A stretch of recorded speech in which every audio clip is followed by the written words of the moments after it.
ஒவ்வொரு ஸ்லோகமும் அக்ஷர லட்சம் பெறும். தர்மேச்ச அர்த்தேச்ச காமேச்ச மோக்ஷேச்ச பரதர்ஷப எதிஹாஸ்தி ததன்யத்திர என்னேஹாஸ்தி நதத்வச்சித்து. ரொம்ப உயர்ந்த சாஸ்திரம். அதை எழுதிட்டு ஒருத்தருக்கு வருத்தமா, நம்மெல்லாம் தப்புந்தவரமாக ஒரு கவிதை எழுதுறேன்னு பேரை பண்ணிவிட்டு எனக்கா கொண்டு பட்டம் கொடுத்துட்டான்னு நம்மளே முதுகில் தட்டிடுவோம். இது நாம். அவர் 1.25 லட்சம் ஸ்லோகம் எழுதிட்டு வருத்தமாக இருக்காரேன்னு நாரதரை சந்திக்கிறார். நாரதரை வால்மீகி சந்திச்சு தான் ராமாயணம் பிறந்தது. நாரதரை வால்மீகி இப்போ வியாசர் சந்திச்சு தான் பாகவதம் பிறக்க போகுது. என்ன உமக்கு ரொம்ப வருத்தமாக இருக்கீன்னு நாரதர் கேட்குறார். தெரியல, நானும் நன்னா தான் இவ்வளோ பெரிய சாஸ்திரம் எழுதியிருக்கேன்.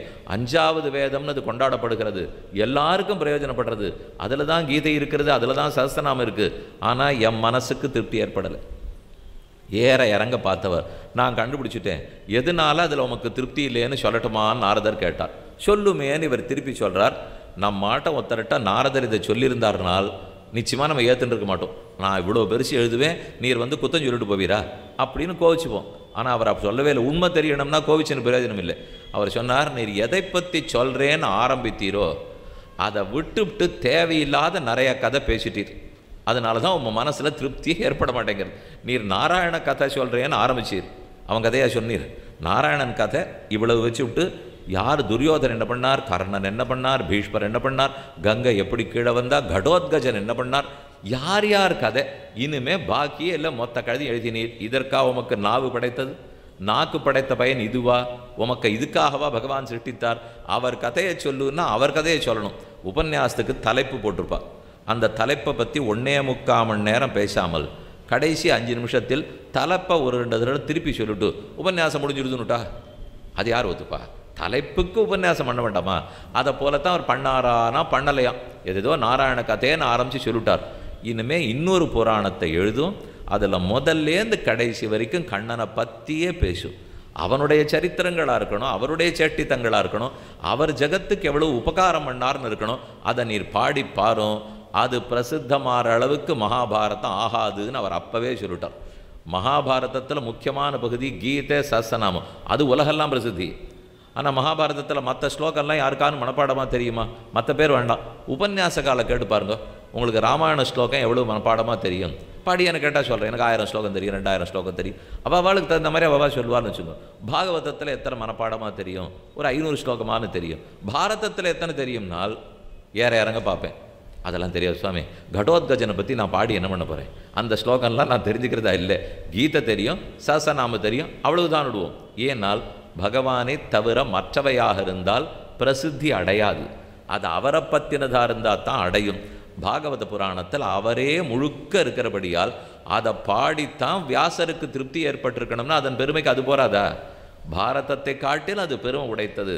யதா துக்தே ஸ்திதம் சர்ப்பி ந சுவாதாய உபகல்பத்தே பிருதக் பூதம் ஹி தத் கவ்யம் தேவானாம் ரசவர்தனம். தேவர்களுக்கும் மனுஷர்களுக்கும் ஒரு போட்டி. பரீட்சித்து பாகவத புராணத்தை உட்காந்து கேட்டுருக்கான். நைமிஷாரண்யம்ங்கிற க்ஷேத்திரம் கங்கக்கரையிலே நடந்தது பாகவதம்னு சொல்லுவார்கள். நைமிஷாரண்யத்தில் சூத பௌராணிகர் சௌனகருக்கு உபதேசித்தார்னு சொல்லுவார்கள். அப்போ கங்கக்கரையில் பரீட்சித்து உட்காந்துருக்குச்சே சுகாச்சாரியர் உபதேசித்துக்காக வரார். இவர் சொல்ல ஆரம்பிக்கிறார். தேவர்களெல்லாம் கையில் அமுத குடத்தை எடுத்துக்கொண்டு வந்து பரீட்சித்தோட பேரம் பேசுகிறார். அமுதத்தை உனக்கு தரேன், குடிச்சிட்டியானா பாம்பு கிடச்சி உனக்கு பிராணம் போகாது. 7 நாளில் தக்ஷகன்கிற பாம்பு கிடைத்து உனக்கு பிராணன் போயிடும்னு ரிஷி குமாரருடைய சாபம். அந்த சாபத்திலேருந்து வெளியில் வர்றதுக்கு எனக்கு வழி தெரியாது. சரி, இருக்கிற நாளைக்குள்ள நல்லதை தெரிஞ்சு போன்னு வந்திருக்கான். இப்போ தேவர்கள் வந்து ஆசை காட்டுறா, நாங்கள் அமுத குடத்தை தரோம், அதை வாங்கிக்கோ, சாப்பிட்டுடு, அப்போ அமரத்தன்மை அடைஞ்சுடலாம், அதுக்கு பதில் உனக்கு கிடைக்கிற பாகவதத்தை எங்களுக்கு கொடு. இவன் திருப்பி சொன்னான், நல்ல வைரத்துக்கும் கண்ணாடி கல்லுக்கும் எனக்கு என்ன வித்தியாசம் தெரியாதுன்னு நினச்சிட்டு இருக்கீங்களா? தெரியும். கிழிஞ்சலை பார்த்தா மேலோட்டமாக வெள்ளி பளபளக்கராப்பில் இருக்கும், அதுக்குன்னு வெள்ளி ஆகிடுமான்னு. கிழிஞ்சல் தான், வெள்ளி தான். அதை போல் எனக்கு இது வேண்டவே வேண்டாம். பாகவதத்தை கேட்கணும், அதன் ரசம் வேணும்னு கேளுங்கோ, சுக்கரிடத்தில் பிரார்த்திக்கிறேன், அவர் உங்களுக்கு கொடுப்பார். அதுக்கு பதில் இதை கொடுங்கோன்னு சொன்னாலாம் நான் செய்ய மாட்டேன். உயர்ந்த ஒரு தராசு தட்டில் வச்சு அமுதமா பாகவதமானு பார்த்தால் அமுதம் தாழ்ந்து போயிடும், பாகவதம் தான் உயர்ந்திருக்கும். ஆகவே இதுதான் எங்களுக்கு வேணும், நீங்கள் கொடுக்குற அமுதம் எனக்கு வேண்டான்னு சொல்லியிருக்கணும்னால் 7 நாட்களில் பிராணம் போயின்னு இருக்கிற ஒருத்தன் எனக்கு வேண்டாங்கிறான்.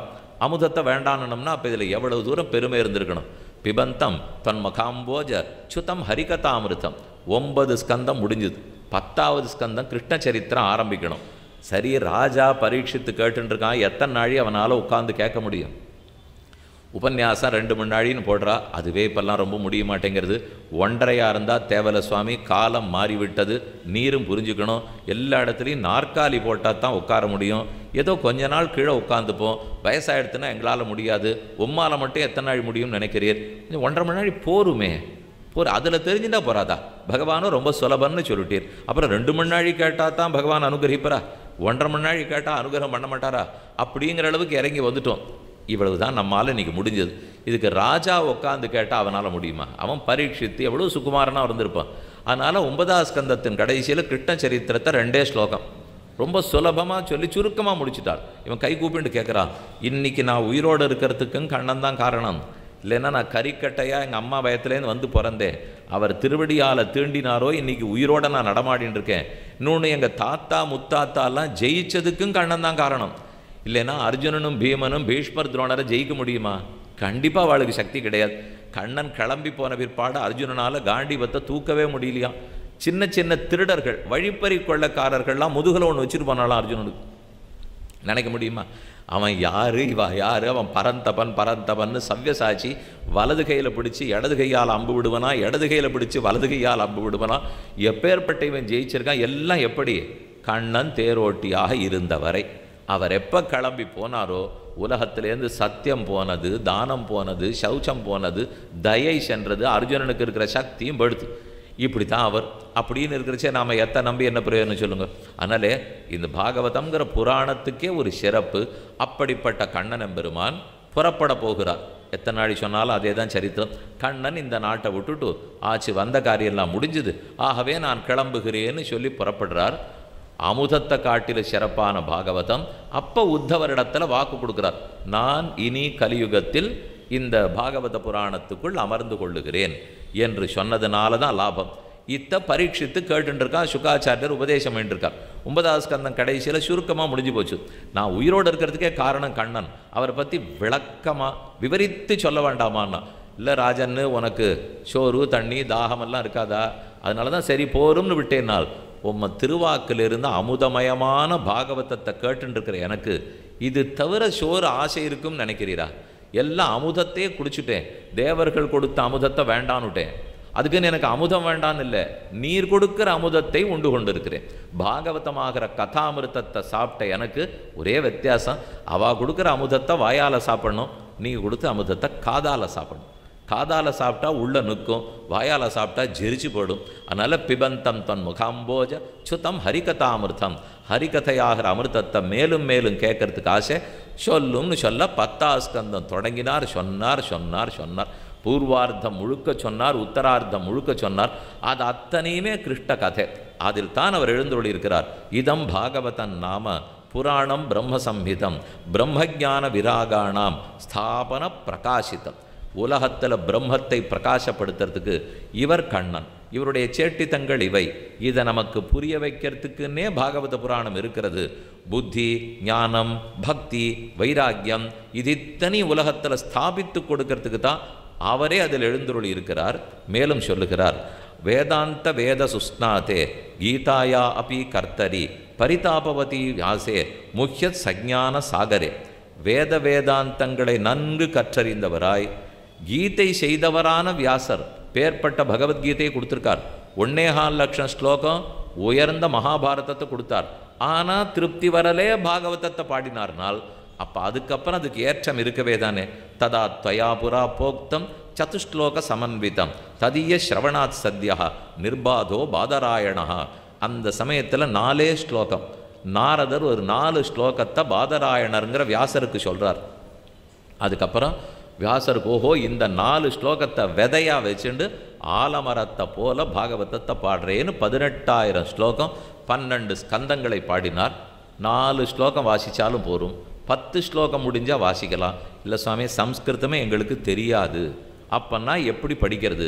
நீர் ராமாயணம் படிங்கிறீர், சுந்தரகாண்டம் படிங்கிறீர், பாகவதம் படி, கீதை படிக்கணும்னா எங்களுக்கு தெரியவே தெரியாது. என்னால் கீத ஸ்லோகம் ரொம்ப சுலபம், அதில் பெரிய கஷ்டம் இல்லை. ராமாயண ஸ்லோகமாவது கொஞ்சம் நெருடல், பாகவத ஸ்லோகம் இன்னும் நெருடல்.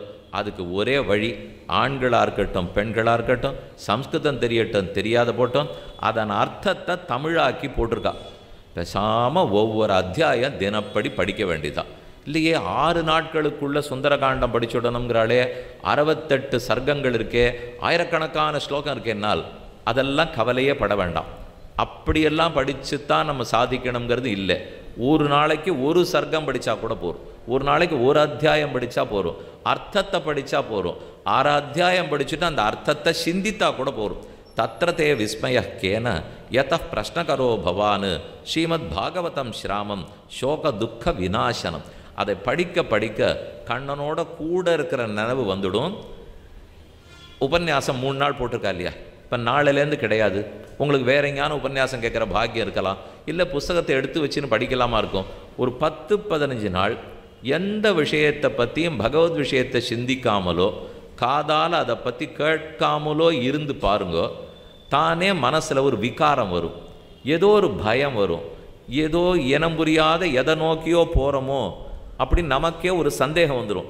அந்த சந்தேகம் போனோம்னா ஒரு புத்தகத்தை எடுத்து வச்சுன்னு இன்னொரு 1/2 மணி நேரம் படிங்க, தானே நல்ல வேலை எங்கேயோ போடுவோமோன்னு எனக்கே பயமாகப்படுது.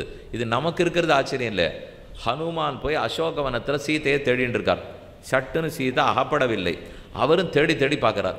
எங்கெல்லாம் ராட்சசிகள் படுத்துண்டு பானசாலையில் கள்ளு குடிச்சிட்டு உருண்டு தூங்கிட்டு இருந்தாலாம், ஆடையெல்லாம் இப்படி அப்படி விலகி இருந்துதான், அங்கெல்லாம் போய் போய் இவர் தேடிகிட்டே இருக்கார். ஒரு நிமிஷம் திடீர்னு அவருக்கு வெறுப்பு வந்து ஒரு மரக்கடையில் உட்காந்துட்டார். நான் என்ன காரியம் பண்ணிட்டு இருக்கேன், நான் எதுக்கு பிறந்தேன், எங்கே வந்து எதை தேடின்னு இருக்கேன், ராட்சசிகள்லாம் படுத்துட்டு இருக்கிற இடத்துல போய் நான் ஏன் பார்க்கணும், நான் நைஷ்டிக பிரம்மச்சாரி, இது வரைக்கும் எவ்வளோ பிரம்ம தியானத்தில் இருந்திருக்கேன், என்ன காரியம் சாட்சி, இதுதான் என் காரியமா அப்படின்னு நினச்சின்னு உட்கார்ந்தார். மனசு ஒரு வேளை கெட்டுப்படுத்தோ, பார்க்கக்கூடாததை பார்த்துட்டு நம்ம மனசு பேதலிச்சுடுத்தோன்னு அவருக்கு சந்தேகம். திரும்ப யோசிச்சு பார்க்குறார். பரீட்சித்து பார்த்துட்டா போச்சு. அப்போ பரீட்சித்து தான் பார்க்கணும். கண்ணை மூடிண்டா எது நினைவுக்கு வருகிறது? இப்போ நான் யாரையோ பார்த்ததுக்கு நினைவுக்கு வந்ததுன்னு சொன்னால் மனசு கெட்டு போச்சுன்னு அர்த்தம். ஆனால் ஒன்றுமே அவர் நினைவுக்கு வரலையாம். மறுபடியும் அதே ராமச்சந்திர பிரபு அதே லக்ஷ்மணன் தான் மனசில் தோன்றினாராம். சரி சரி, நமக்கு பெருமாள் நல்லா அனுகிரகம் பண்ணியிருக்கார், இந்த மனசு இனிமேல் எங்கேயும் போகிறது இல்லை, அவரிடத்தில் ஈடுபட்டது அங்கே தான் இருக்கும். அதுக்கப்புறம் தானே சீதா மாதாவை சேவிக்க போகிறார், இது வரைக்கும் சேவிச்சது இல்லையே. அதுக்கப்புறம் சீதாராமர், அது வரைக்கும் ராமர் ராமர்னு இருந்தார், லக்ஷ்மணனை கூட வச்சுட்டு இருந்தார். சீத்தை பெற்ற பிற்பாடு நிஜமாவே மனசு உயர்ந்த கதி அடைந்து சீதாராமரை மனசில் வச்சு இப்படி பழந்து காட்டுற படம் அவர்கிட்ட மட்டும்தான் பார்த்துருக்கோம். சித்திரம் இப்போ நாள் காட்டியெல்லாம் கூட போடுவாள், ஹனுமான் இப்படி நெஞ்ச பழந்துன்னு இருப்பார், அதில் சீத்தையும் ராமன் இருப்பார்களோ இல்லையோ, அது அவர் பரீட்சித்து பார்த்துட்டது. அது எதுக்கு அந்த சித்திரம்னு உங்களுக்கு தோணிட்டு இருக்கும். அசோகவனத்தில் தேடின்னு இருக்கச்சே சுந்தரகாண்டத்தில் இருக்கிற சரித்திரம் இந்த மனசில் யார் இருக்கா பார்ப்போன்னு அவர் பரீட்சை பண்ணி பார்த்தார். நல்ல வேளை ராமன் தான் இருக்காருங்கிறது முடிவாச்சு. நல்ல மனம் அப்படி பேதலிக்கும், கண்ட இடத்துக்கு காடு பாயும், எங்கேயோ நம்ம வசத்தில் இல்லாதபடிக்கு ஓடும். இது போகிறச்சே தான் நம்ம சிக்கினுடுறோம். சம்சாரத்தினுடைய கொடுமை சிரமம் கொடுக்கும். கலி கலின்னு பயப்பட வேண்டாம். கலிக்கு கதவை திறந்து விட்டால் தான் ஆபத்து. கலிக்கு கதவை திறக்காத இருந்துவிட்டா கொசு உலகளாவிய அளவில் பகவானுக்கு அடுத்து எங்கேயும் வியாபிச்சிருக்கு.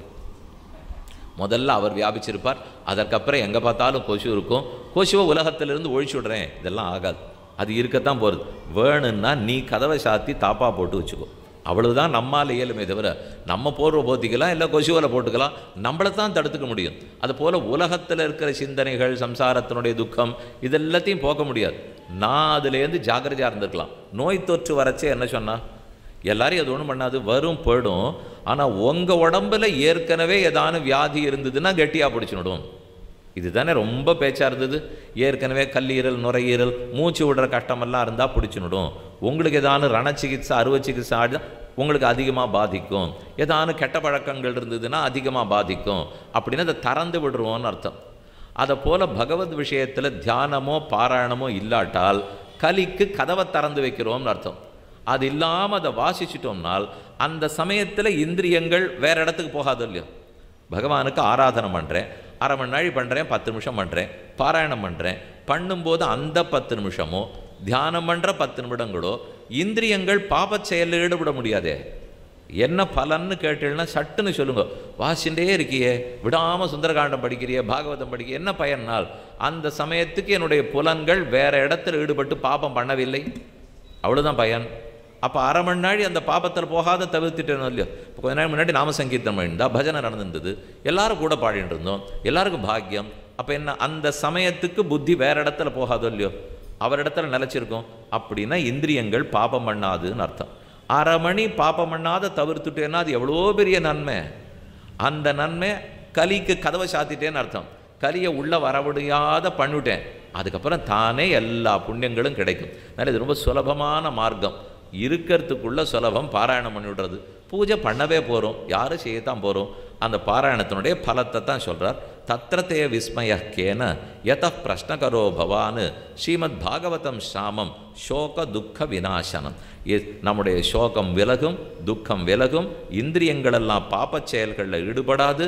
கடந்த காலத்தில் ஏதான அனிஷ்டம் நடந்திருக்கும், இதை நன்னா கேட்டுக்கணும். இன்னும் அழகான விஷயம் தெரியுமோ, நம்முடைய வாழ்க்கை இத்தனை நாள் வாழ்ந்திருக்கும், 50 வயசு 60 வயசு 70 வயசு, எத்தனையோ துக்க சமாச்சாரங்கள் நடந்து தான் இருக்கும். யாரை கேட்டாலும் சொல்லத்தான். பிரதான மந்திரிக்கு கூட என்ன துக்கமே இல்லாத இருந்திருப்பான்னு. எப்பேற்பட்டவன் கர்மத்துக்கு வசப்பட்டவன் யாராக இருந்தாலும், பிரம்மாவனிடத்திலேருந்து புற்றெரும்பு வரைக்கும் சிற்றெரும்பு வரைக்கும் எல்லாருக்கும் கட்டம் உண்டு. என்ன, அவனவனுடைய வாழ்க்கை தரத்துக்கு தகுந்த மாதிரி கட்டங்கள் மாறுபடுமே தவிர கட்டம் இல்லாதவா யார் இருந்துட போகிறா. அந்த கட்டம் நம்மளுக்கு ஞாபகம் வந்துருக்கும். கொஞ்ச நாள் நீங்கள் சும்மா இருந்து பாருங்களேன், பாப்பமே பண்ண வேண்டாம், யாரையும் அடிக்கலை புடைக்கலை திருடலை பொய் சொல்லலை, அதெல்லாம் பண்ணல. ஆனால் வேற என்ன ஆபத்து தெரியுமா வரும், நம்ம பட்ட கஷ்டமாக நம்ம நினைவுக்கு வந்துட்டே இருக்கும். இப்படி அன்றைக்கி சொன்னார்களே, இப்படி என்ன திட்டினார்களே, இப்படி என்ன அவமரியாதைப்படுத்தினார்களே. அப்போ அதை பண்ண பண்ண மனசு துர்பலமாயிண்டே போகும், மனசு பலமாகாது. மனசு மீண்டும் மீண்டும் அடித்த இடத்துலேயே அடிக்கிறோமோ இல்லையோ, இந்த இடத்துல அடிபட்டிருக்கு, 10 நாள் பேசாமல் விட்டு மருந்து போட்டிலாம் சரியாக போடும்.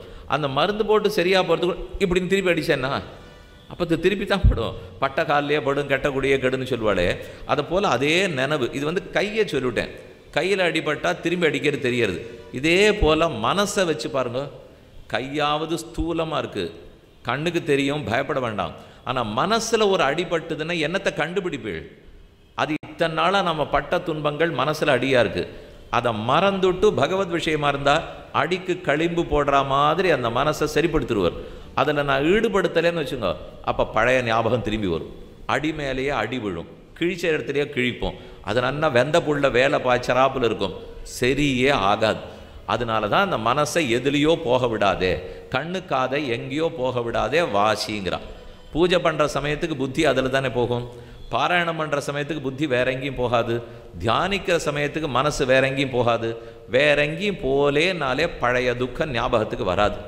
பழைய துக்கம் ஞாபகத்துக்கு வராமல் இருந்துட்டாலே தேவலையாயின்றிருக்குன்னு அர்த்தம். புண்ணு சரியாக போகணும் இல்லையா, அதை போல் மனசில் பட்டாடி நன்னா சரியாக போன அப்புறம் கவலை இல்லை.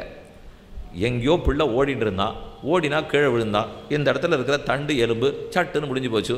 அது வைத்தியர்கிட்டெல்லாம் போனோம், படமெல்லாம் எடுத்து பார்த்தோம். சில பேருக்கு என்ன படம் எடுத்தாலும் திருமேனி இருக்கிற பெருமனுக்கு உள்ள எலும்பு என்ன ஆயிருக்குங்கிறதே தெரியாது. வேறு சில பேருக்கு படமே எடுக்க வேண்டாம், வைத்தியர் பார்த்தே சொல்லிடுவார்.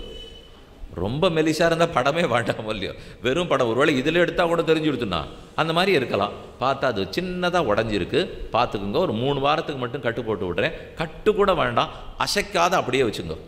வந்தார் 3 வாரம் பேசாமல் இருந்தால் சரியாக போடும். அந்த 3 வாரத்துக்குள்ளே அம்பல ஏறி தும்பலை வாய்ந்து பந்தாட்டத்துக்கு போகிறேன் அதுக்கு போகிறேன்னா அது வேற எங்கேயானு ஒன்று பட்டுதுன்னா பெருசாக தான் உடஞ்சி போடும். அந்த விஷயம் இது சொன்னது, நான் சொன்னது சின்ன ஒரு எடுத்துக்காட்டு. இந்த எடுத்துக்காட்டாட்டம் தான் நம்ம மனசு. என்னென்னமோ பட்டிருக்கு, அந்த திரை ரொம்ப பலமான திரையெல்லாம் இல்லை, அது ரொம்ப துர்பலமான திரை. அதில் திரும்ப ஒன்று படுறதுக்குள்ளே அந்த நேரத்தை தள்ளி போடுறோம்.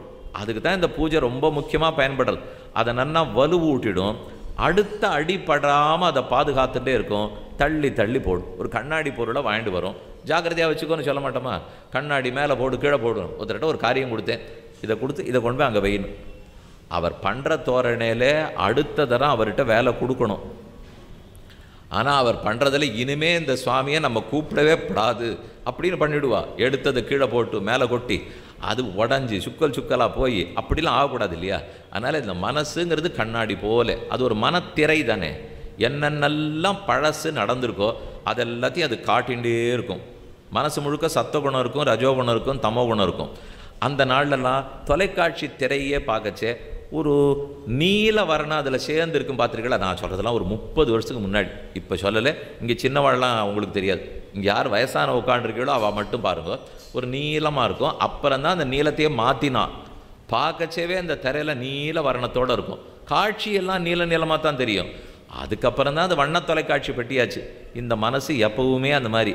ஒன்றும் சத்தகுணம் நிறையா இருந்ததுன்னா படத்தை வெளுப்பாக காட்டும், ரஜோகுணம் நிறையா இருந்ததுன்னா பார்க்குற படத்தை ஷகப்பாக காட்டும், தமோகுணம் நிறையா இருந்ததுன்னா பார்க்குற படத்தை கருப்பாக காட்டும்.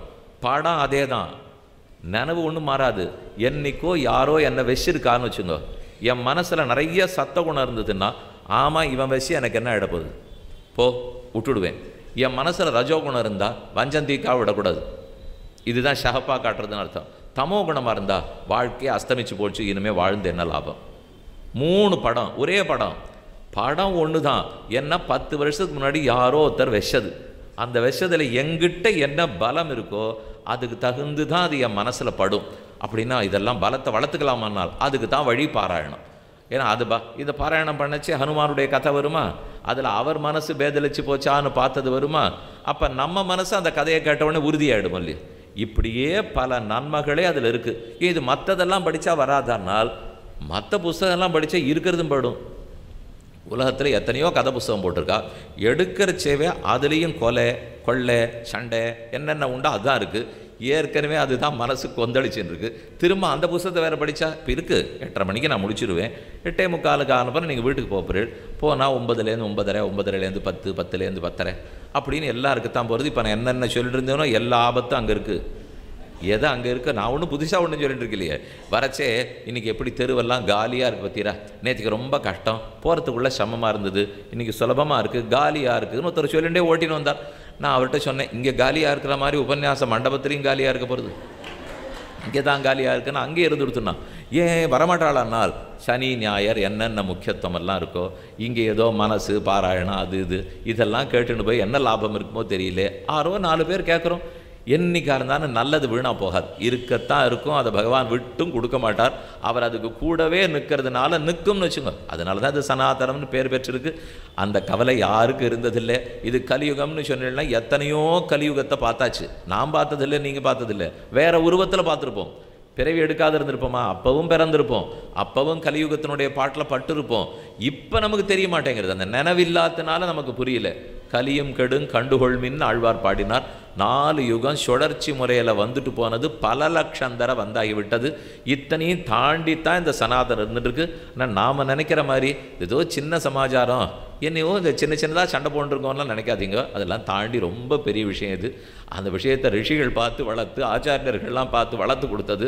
நமக்கு என்னென்னா ஒரு நல்லத்தெல்லாம் வாசிக்கணும். ஒரு பெரிய பொருட்காட்சி வச்சுருக்கா, உள்ளே போனால் ஓஹோன்னு குழந்தைக்கு இருக்குது. ஆனால் அந்த பிள்ளையை உள்ளேயே போக விட்டாமல் வாசல்லே நின்றுண்டு இந்த பொருட்காட்சி வேண்டுமா, அது ஒழுங்கானது தானா, அது தப்பானது இல்லையா, இப்படி 4 பேர் தடுத்துட்டு இருக்காருன்னா எதுக்கு? அந்த குழந்தை உள்ளே போய் சந்தோஷப்பட்டுவிடக்கூடாதுன்னு அர்த்தம். அதுக்காகத்தான் வாசல்லையே நின்று பண்ணிட்டு இருப்பா. இவன் வாசலில் சண்டை போட்டுருக்கிறதுக்காக உள்ளே இருக்கிற நல்லது எங்கேயும் போயிடாது. அது அப்படியே தான் இருக்குது, எப்பவும் நல்லதாக தான் இருக்கும். தாண்டிண்டு வாசப்படியை தாண்டிண்டு உள்ளே போகணும். போனால் தானே எல்லா நல்லதும் கிட்டும். கூறுகிறார், சப்தாகேன ஸ்ருதம் செய்தது சர்வதா முக்திதாயகம். 7 நாளில் எடுத்துக்கோ, முடியலையா 70 நாள் வச்சுக்கோ, முடியலையா 700 நாளும் வச்சுக்கோ. 10 ஸ்லோகம் படியேன், அதன் அர்த்தத்தை பற்றி சிந்தித்து பாரு. சம்ஸ்கிருதத்தில் படிக்க முடியலையா தமிழில் படி, தெலுங்கில் படி, கன்னடத்தில் படி. எது உமக்கு பிடித்தமாக இருக்கோ படித்தால் விஷயம் பகவான் தானே. ஸ்லோகம் எப்படி இருந்தாலும் அந்த ஸ்லோகத்தில் நான் உட்காண்டிருக்கேன், அந்த அர்த்தத்தில் நான் இருக்கேன்னு அவர் சொல்லியிருக்காரு. ஆகவே பாராயணம், அதுவும் பாகவத பாராயணமோ கீதா பாராயணமோ, உலக விஷயத்திலேருந்து புத்தியை மாற்றி பெருமானிடத்தில் அந்த நேரத்தில் நம்மளை ஈடுபடுத்துகிறது. அது ஈடுபட்டுட்டாலே மனசு திருடமாயிடும். கண்ணாடி ஆட்டம் சுக்கலாக உடையாது, பட்ட இடத்துல திரும்ப அடிப்படாது, பழைய ஞாபகங்கள் தொல்லை கொடுக்காது. யார் நம்மளை என்ன பேசினாலும் போட்டியை பற்றி கவலைப்படாது இருப்போம். அந்த வலிமையை நமக்கு கொடுத்துடும். இப்பவும் சொல்கிறேன், துக்கமே வராதுன்னு நான் சொல்லவே இல்லை, கண்ணனும் சொல்லலை. ஆனால் அவர் என்ன சொன்னார்? சுகதுக்கே சமேகிருத்வா லாபாலாபோ ஜயா ஜயோ. உன் மனசை வலிமைப்படுத்திக்கோ அர்ஜுனா. துக்கத்தை உலகத்திலே மாற்ற முடியுமா? வாழ்க்கைனா சுகமாக இருக்கத்தான் போகிறது, துக்கமாக இருக்கத்தான் போகிறது. சிலர் சொல்லலாம், நீங்கள் உங்களுக்கு எல்லாம் உங்களுக்காக நான் பிரார்த்தனை பண்ணிக்கிறேன், இனிமேல் உங்கள் வாழ்க்கையில் கட்டமே வராத பண்ணிக்கிறேன்னு சொல்லுவா. எல்லாரையும் பார்த்து பாவிஹாள்னு கூப்பிடுவா, இருக்கலாம், எதுவும் இருக்கலாம்னு வச்சுக்கோ. அப்படியெல்லாம் நடக்காது. உலகம்னு இருந்தால் துக்கமும் இருக்கத்தான் போகிறது, சுக்கமும் இருக்கத்தான் போகிறது. இல்லைன்னா வாழறதுக்கே நமக்கு விருப்பம் இருக்காது. ஒரே மோர் சாதத்தை சாப்பிட்டுன்னு எத்தனை நாள் வாடுறோம்? மோர் சாதத்துக்கு ஊறுகாய் தொட்டுண்டா தான் அதுவும் நல்லாயிருக்கும். அதனால் மோர் பிரசாதமாக சுகமாக இருந்ததுன்னா வாழ்க்கை ரசிக்காது. அந்த சமயத்தில் நமக்கு தோணும், அப்போ சுகத்தும் துக்கம் வரத்தான் வரும். மாத்திராஸ்பரிசாஸ்து கௌந்தேய சீதோஷ்ண சுகதுக்கதாக ஆகமாபாயினா அனித்யாக தாம் திதிக்ஷஸ்வ பாரத. பாரத நன்னா யோசிப்பார் அர்ஜுனனுக்கு சொல்கிறார். ஆகமாபாயினா, வெயில் காலத்தில் வெயில் வரத்தான் வரும், மழை காலத்தில் மழை வரத்தான் வரும், மழையாக கொட்டும். அப்போ அவர் நினச்சிப்பார், வெயில் எவ்வளோ வேணால் தாங்கிவிடலாம் போல் இருக்கு, மழை வந்தால் தான் வேலை கெட்டு போகிறதுன்னுவா. வெயில் காலம் வரும், மழையாக இருந்தால் தேவையில்லை போல் இருக்கு, வெயில் காலத்தில் தான் ஒன்றுமே முடியல வேத்து கொட்டுறதுன்னுவா. ரெண்டுமே இருக்காது, சுகமாக இருக்கும். புரட்டாசி ஐப்பசி மாதம் வந்துடுதுன்னா இப்படி இல்லை அப்படி இல்லை நன்னா இருக்கும் இல்லையோ. இது என்ன இந்த மாதிரி முணுமுணுன்னு இருக்குது, ஒன்றுத்துக்கும் பிரயோஜனம் இல்லை, வெயிலாக இருந்தாலும் தேவையில்லை, மழையாக இருந்தாலும் தேவையில்லை, இப்படியே சொட்டின்னு இருக்கே, அதையும் சொல்லுவா. எத்தையாக இருந்தாலும் குற்றம் சொல்லிட்டே கழிச்சிருந்தால் ஆகாத அர்ஜுனா, பொறுத்து கொள்ள பழகிக்கொள். அதுக்கு நீ கதவை திறந்து விடாதே. நீ பலமாக ஆக்கிவிட்டே, மனசு தைரியமாகிடுத்து, இந்திரியங்கள் கண்ட இடத்துல போகலைன்னால் பாபங்கள் நின்றுடுத்துனாலே அது பெருமான இடத்துல திரும்பறதுக்கு ஆரம்பிச்சிடும். அதுக்கு பாராயணம் வழி செய்கிறது. சரி, அடுத்த கேள்விக்கு போவோம். ராமாயண பாராயணம் நவாகம்னு சொல்கிறது உண்டு, பாகவதத்தை சப்தாகம்னு சொல்கிறது உண்டு. பாகவதம்னா 7 நாளில் வாசிக்கணும், ராமாயணம்னா 9 நாளில் வாசிக்கணும். இதில் என்ன ஒன்றுன்னா, ஏன் பாகவதம் 7 நாள்னு எல்லாருக்கும் தெரியும், கதை தெரியும். 7 நாளில் பாம்பு கடிச்சு போயிடுவான்னு சொன்னார், அதனால 7 நாள். அதை போல் எந்த கதையும் ராமாயணத்துக்கு கிடையாது. இது இந்த 9 நாள்னு எழுதப்படலை. இன்னொன்று, 9 நாளில் ராமாயணம் வாசிக்கணும்னா ஒரு நாளைக்கு 6 மணி நேரம் படிக்கணும். அவ்வளோவெல்லாம் நமக்கு சக்தியும் கிடையாது, அவ்வளோவெல்லாம் நமக்கு நேரமும் இல்லை. ஒரு நாளைக்கு ஒரு சர்க்கம் வச்சுப்போம், ஒரு நாளைக்கு 2 சர்க்கம் வச்சுப்போம். ஆரம்பித்து பாருங்க, வருஷம் ஒரு தடவை ராமாயணம் முடிஞ்சிடும். சித்திரை மாதம் ராமன், பங்குனி மாதத்தில் ராமன் வருஷப்பிறப்பு வருதா, ஸ்ரீராமநவமி கொண்டாடுறோம் இல்லையோ, ஸ்ரீராமநவமி அன்னைக்கு ராமாயணம் படிக்க ஆரம்பிக்கிறதுன்னு வச்சுக்கோ. வேறு ஒன்றும் முத்தம் படிப்பேனா, அத்தனை சர்க்கம் என்னால் முடியுமா, 6 காண்டம் படிப்பேனா, மலை ஏறணுமேன்னு பேசிகிட்டே இருக்க வேண்டியதுதான். படிக்கட்டில் காலை வச்சுட்டா தானே நடக்கும். அப்போ முதல்ல ஒரு நாளை வச்சுங்க. இன்னும் என்றைக்கு வேணால் ஆரம்பிக்கிறதுன்னா கூட அது வகைக்கு வராது. ஸ்ரீராம நவமின்னு வச்சுக்கிறேன், இல்லை இந்த மாதத்து நவமின்னு வச்சுக்கிறேன், ஏதோ ஒரு புனர்வசு வருது அன்றைக்கின்னு வச்சுக்கிறேன், இல்லை சுவாமி எங்கள் அப்பா ஸ்ராத்தம், இல்லை எங்கள் அப்பா பிறந்த நாள், அன்னிலேருந்து வச்சுக்கிறேன். ஏதோ ஒரு நாள், நல்ல நாள். அந்த நல்ல நாளில் எதையோ பண்ணணும்னு நினைப்போம், வெளியில் போய் சாப்பிட்டுட்டு வரணும். அதுதான் இன்றைக்கி அநேகமாக நினைவு எல்லாருக்கும். ஏதாவது ஒரு பண்டிகை வந்துடுத்துனாலோ, வெள்ளிக்கிழமை சனிக்கிழமை வந்துடுத்துனாலோ வீட்டில் சமைப்பது கூடாது. சரி, அது நம்ம ஆனந்தத்தை பார்த்துட்டோம். இப்போ சமைக்க மாட்டேன்னு இவர் முடிவு பண்ண உடனே அந்த பெருமாள் என்ன பண்ணுவார், அவருக்கு சாப்பாடு யார், அதில் அது பழம் பாலாக வச்சுப்போம். இவர் சாப்பிட்றதானே, அந்த பழத்தையும் பாலையும், இவன் பழம்பாலை கூட இவன் சாப்பிட மாட்டான். ஆனால் அவருக்கு பழத்தையும் பாலையும் வைக்கிறேன்னு வச்சுட்டு இவன் சௌக்கியமாக போய் வயிறு புடைக்க சாப்பிட்டு வர்றதுங்கிறது செய்யக்கூடாது. கல்யாணம் நடக்கிறது, வீட்டில் கல்யாணம் வச்சுருப்பேன், 9 மணிக்கு முகூர்த்தம், அன்னைக்கு கார்த்தால பெருமாளுக்கு பூஜை பண்ணுறோமா இல்லையா? மத்தியானம் சத்திரத்துக்கு போய்டுறோமே, அப்போ வீட்டில் இருக்கிற பெருமாள் என்ன ஆவர்? சத்திரத்துக்கு அந்த பெருமாளை எழுந்துருளை பண்ணிட்டு போகிறோமா, இல்லை வீட்டில் விட்டுட்டு போயிடுவோமா? அன்னைக்கு கார்த்தால தளிகை உண்டா கிடையாதா?